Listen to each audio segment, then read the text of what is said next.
Not a fan of superhero movies, but watched Watchmen and fell in love.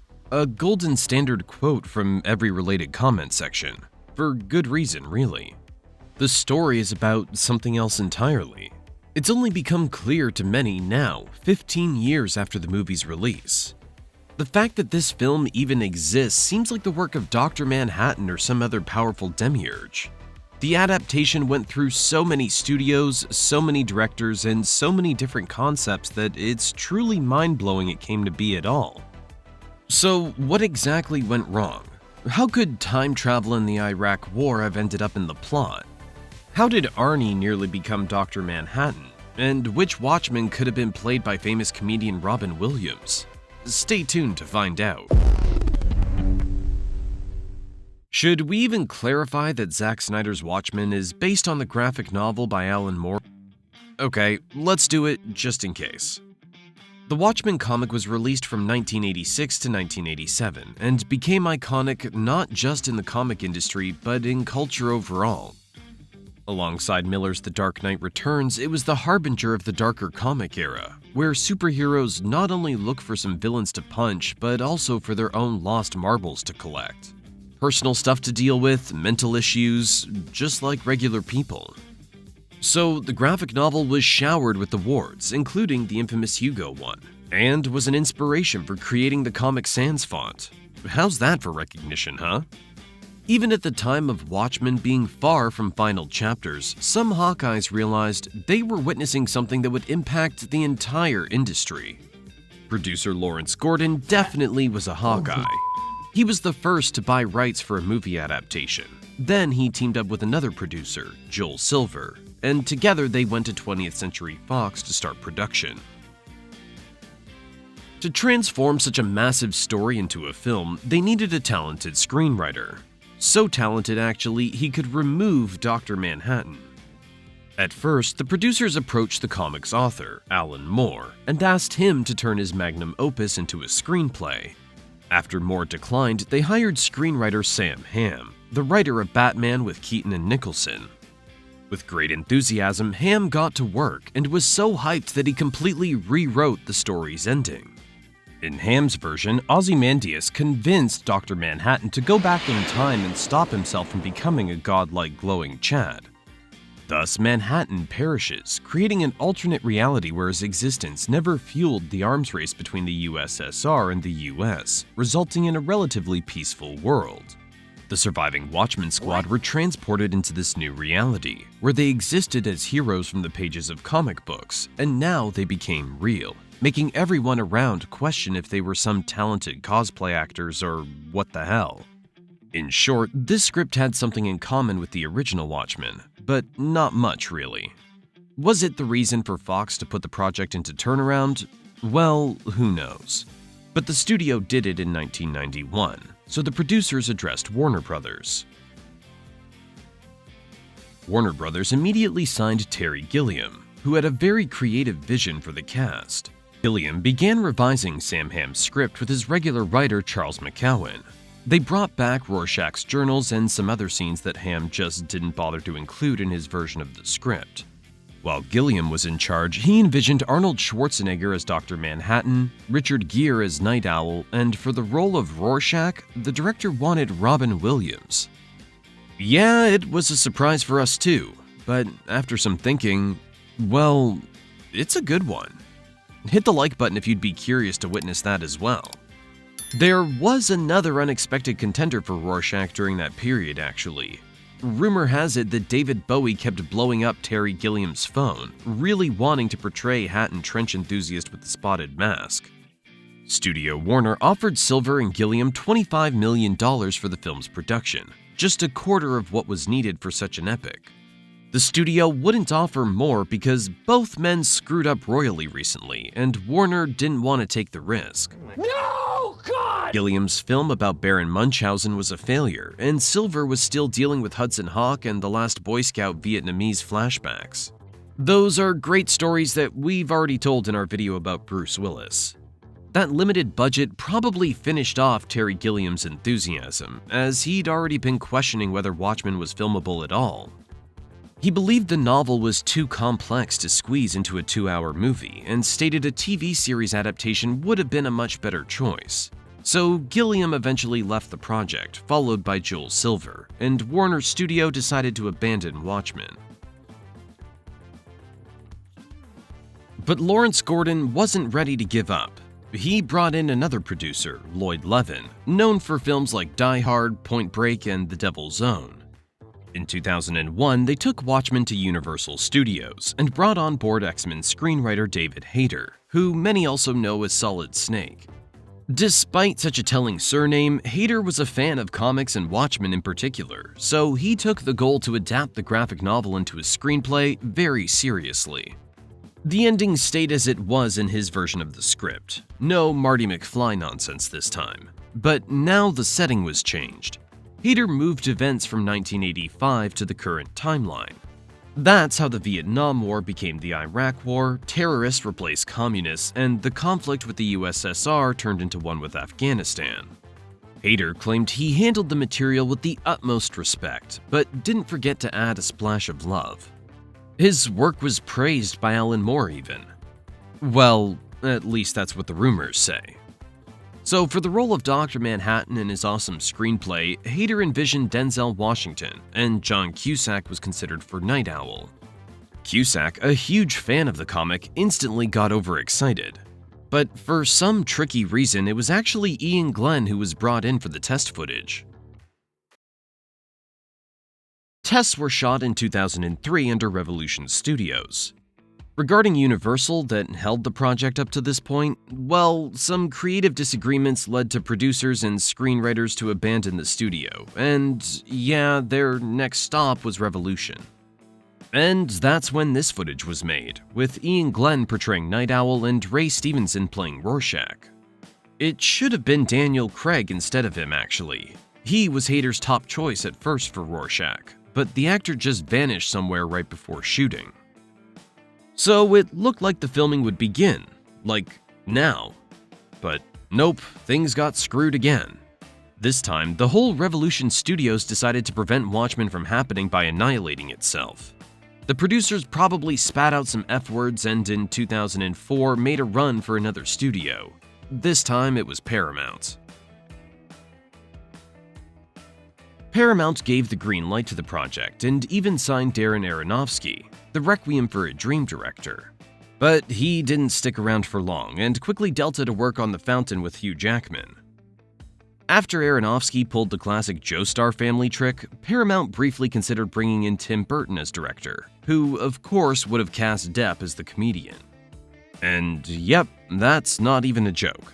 But Burton chose Sweeney Todd in the end, so Paul Greengrass stepped in, the director of The Bourne Supremacy. Greengrass saw Watchmen as the greatest graphic novel of all time, so he was extra determined to adapt it perfectly. The director started developing concepts based on Hayter's finished script. His vision was Jude Law as Ozymandias, a huge fan of the character by the way, Joaquin Phoenix as Night Owl, and Ron Perlman as the comedian. Let's admit it, Jude Law and Perlman in cast sounds pretty sick, even if the choice to shift the setting to the present day was a bit questionable. But call it bad luck, karma, fate, or whatever the heck that was, Paramount did exactly what 20th Century Fox had done years earlier and put the project into turnaround. Again. And seriously, kudos to the producers, especially to Lawrence Gordon. Watchmen had already cycled through 5 studios since 1986 when Gordon first bought the rights. At that point, you'd think he'd give up or just fly somewhere to the direction of the cuckoo's nest from all this bullshit. But nope, he tried once again, and it finally paid off. In 2005, Gordon went back to Warner Brothers, the very studio that had picked up the project from Fox's turnaround 14 years ago. Only this time, the studio was way more ready to make the movie happen, now having young visionary Zack Snyder on board. When Zack Snyder was handed Watchmen, 300 hadn't even hit theaters yet. So in one of the 300 trailers, Snyder snuck a hint about his next project. There was a bet that no one would notice this one. I mean, look at it. What the hell? But Zack believed in crazy nerd superpowers. He was right. The hint was found instantly. Signing the young director for Watchmen was a risk, since the studio hadn't seen the 300 box office numbers yet. But they've already seen the footage from there, and were pretty sure Snyder would nail it. And when the Spartans earned almost $500 million in the box office, the overhyped Warner Brothers gave Snyder $130 million and full creative control over Watchmen. Years earlier, this very studio didn't even throw a quarter of that at Terry Gilliam and Joel Silver. But newbie Snyder, let's freaking go. But honestly, it had been 14 years. The box office was now full of hits like X-Men, Batman Begins, Sin City, and Sam Raimi's Spider-Man. These movies proved audiences loved comic book stories and waited for some more adaptations to hit the screen. Over the years, plenty of directors and writers had tried to get Watchmen's creator Alan Moore to work with them on a movie adaptation. Snyder was no different. At first, he reached out to Moore, who'd already endured the adaptations of his comics V for Vendetta and The League of Extraordinary Gentlemen, and was pretty pissed after witnessing the results. Moore was firmly against any involvement and turned Snyder down harshly, saying the movie would definitely suck butt, and highlighted that Watchmen just wasn't meant for any movie. It was a comic, and he chose this form of narration for a damn good reason back then. While Moore just ghosted off, Watchmen's artist Dave Gibbons came on board and even illustrated a few posters for the film. Snyder wasn't too happy with Hader's idea of setting the story in modern times, so he brought on writer Alex Say to rework the script and return to the Cold War era. A lot from Hader's script stayed though, so he was credited as a screenwriter as well. Regarding visuals, Snyder just repeated his approach to 300. That means the original Watchmen comic panels were used as a storyboard, and the scenes were shot directly according to them. The director also sorta reinvented the visuals, for the costumes, for example.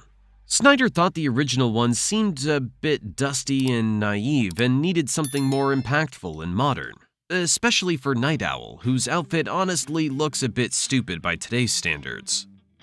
Getting the right costumes was important, hell yeah, but finding the actors to wear them, well, that's a real bummer. The buzz was that as soon as production of the movie started, Tom Cruise suddenly began to run around with stunts and backflips around Snyder, obviously wanting to get his attention. Supposedly, he wanted to play Ozymandias, but Snyder says Cruise was actually pursuing the role of Rorschach. Snyder already had his own vision for Ozymandias. Well, his own and previous director Paul Greengrass's, meaning he wanted Jude Law for the part too. But after meeting with Matthew Good, Snyder felt like he'd found the guy with just the right Aryan vibe he wanted, whatever that means, and the eternal youth energy.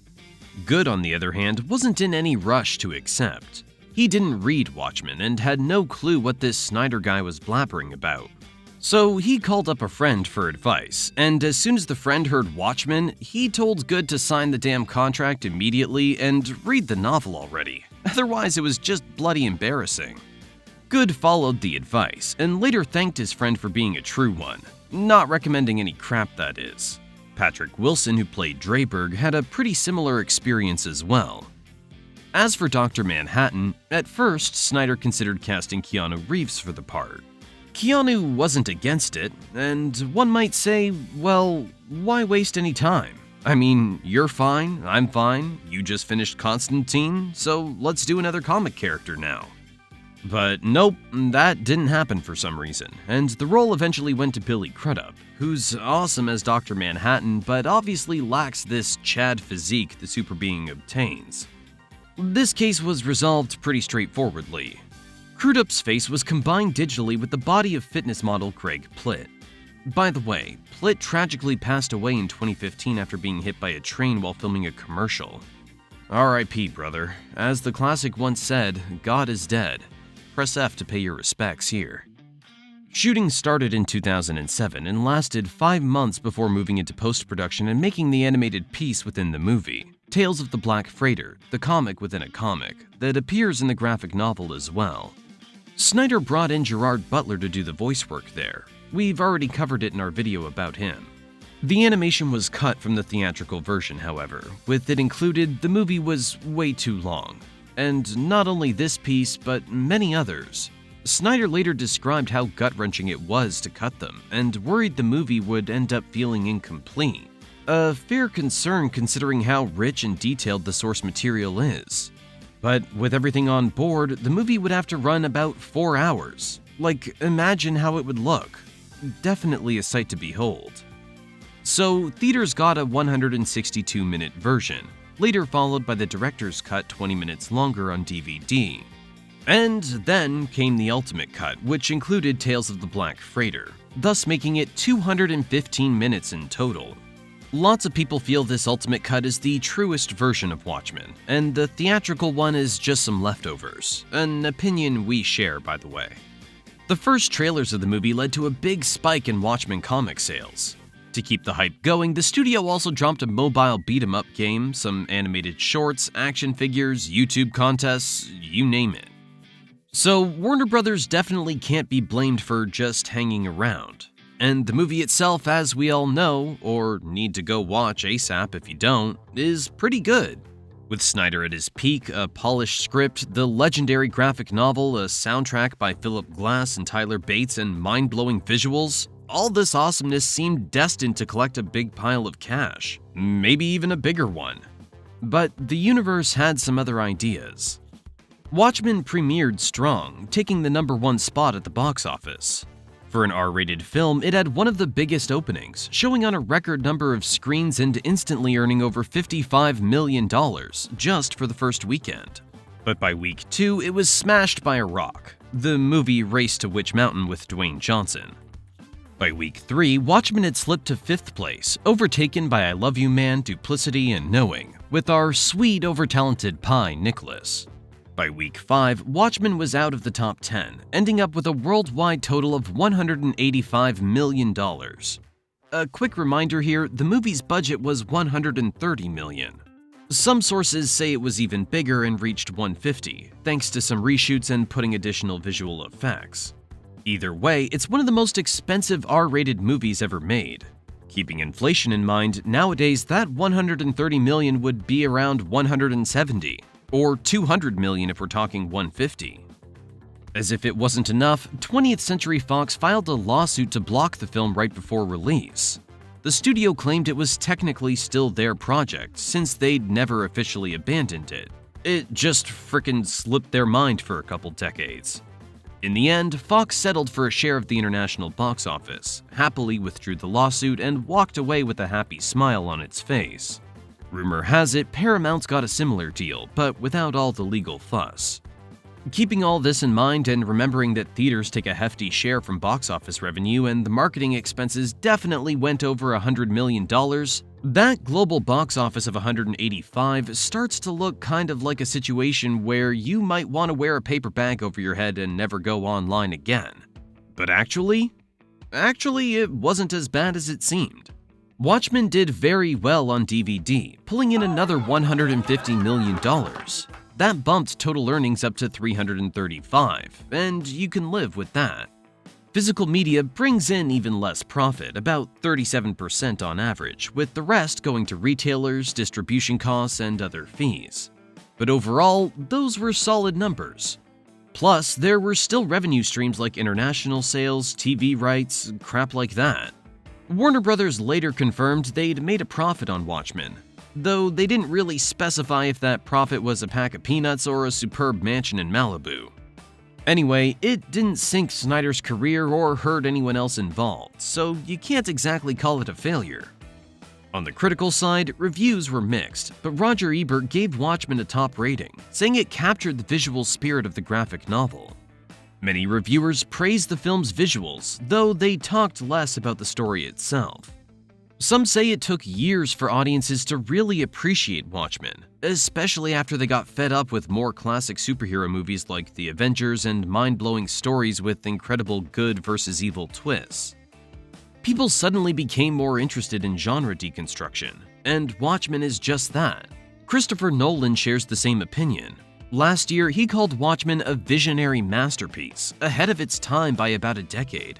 A perfect fit for the early 2020s. Anyway, today Zack Snyder's Watchmen is a cult classic with a reputation. Well-earned, well-deserved. And here you might ask, wait a minute, hold on, what about the Watchmen TV series? And we have an answer, a pretty good one. You know what it is? We don't give a shit. Thanks for watching, and see you soon.